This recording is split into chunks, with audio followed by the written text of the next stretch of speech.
findings from the public hearing on the Rushford Municipal Liquor Store, exploring options as to actions available and directing staff to carry out its wishes.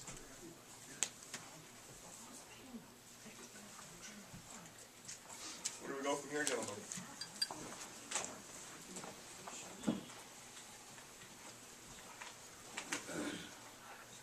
Kathy, my first question to you is, has the council been informed of all of the information regarding the use of the building,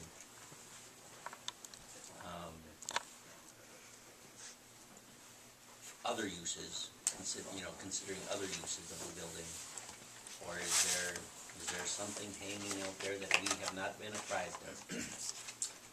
All I have, and I think I gave it to someone from FEMA. If the city... Gentlemen, please. Thank you. The FEMA response was, since the city was responsible party for the muni during the flood, if the city leases out a portion of the building is eligible for future disaster funds if the city retains ownership and is responsible for repairs. If the city decides to sell the building, the city would be required to return the DR 1717 FEMA and state monies. DR meaning that's our disaster number.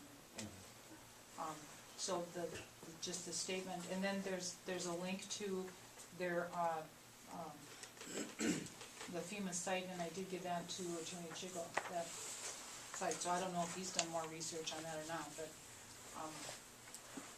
the answer I got was if you lease out a portion, you are still eligible for future disaster funds if the city retains ownership and is responsible for repair. What's the time period? I don't. Is this as long as the building's there? I guess so. He gave no indication of a timeline.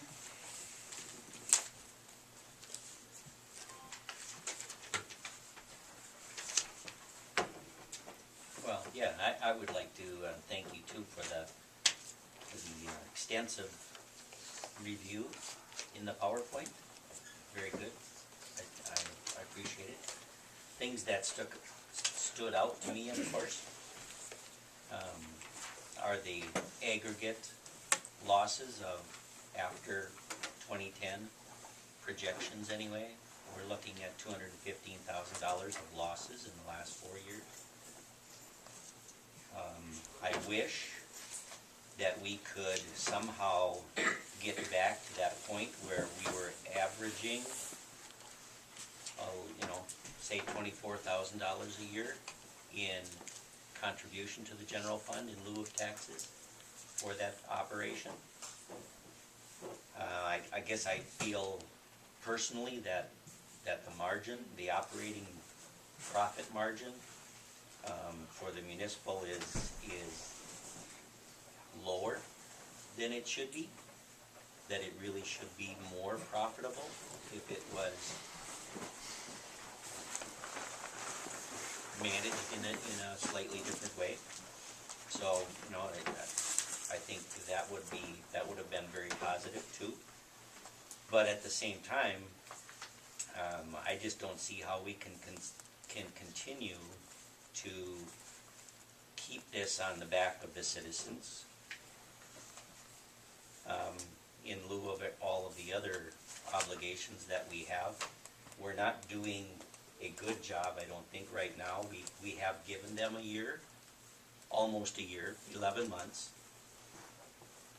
since January of last year, when I asked for everyone to consider tightening the belt as much as they possibly can and coming with ideas that would increase revenues while decreasing expenses. Diane, I think, has done a good job, along with our liquor board, Councilors Dahl and Hunzy. Appreciate the efforts. But I would make the motion to close the on-sale portion of the Rushford Municipal Liquor Store effective the close of business Thursday, December 31st, 2010. Friday, December 31st. Friday, excuse me. I've been messed up since I went on vacation. I do. At the end of the business day? At the end of the normal business hours, December 31st. Keeping the off sale open.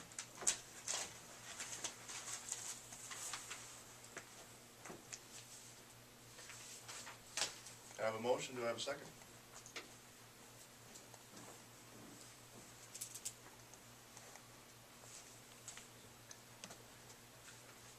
Do I have a second? I second it. Motion by Mr. Bunky, second by Mr. Dahl. Discussion. Mark, you're on the liquor commission, what do you see? Well, I would like to say one thing, that ever since this council was elected, it has been rumored, strictly rumored, that the first thing we came in here to do was to close the liquor store and shut down the library. I think we have given everybody a fair chance. And I and Robert have worked along with Diane and Kathy to try and make some changes in the muni. Some progress has been made. Has it come near as far as I would like? No. And it bothers me a lot that we couldn't make that succeed in 1 year. This people losing their jobs is one of the more distasteful things that I've ever had to deal with. Along with that, I think something that we do need to consider, Kathy, is, or everybody, if the place is closed or partially closed, somebody doesn't have their jobs, what are we insuring ourselves of a loss paying in unemployment with no chance to recover that? You will be. What is paying our out. exposure there?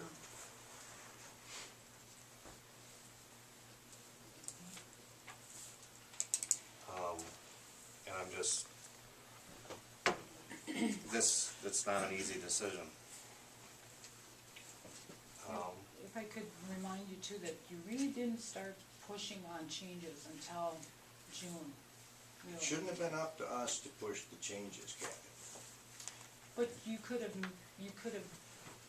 We been more had forceful. a Made meeting it like this a happen. year ago and gave it a year. I mean, so it shouldn't have been any surprise. It was a surprise to me that nothing started until June.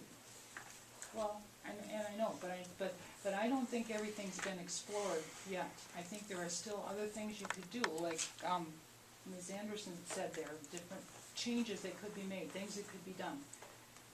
And it may take you or another committee to come up with more ideas, or somebody that's more, that has more of a retail background, that knows, get that guy from Municipal Beverage Association down here and make the hard choices and direct that things be changed, direct that things be done this way, this way, this way, and direct that you want a certain outcome. And if that outcome isn't achieved, then explain why that outcome can't be achieved.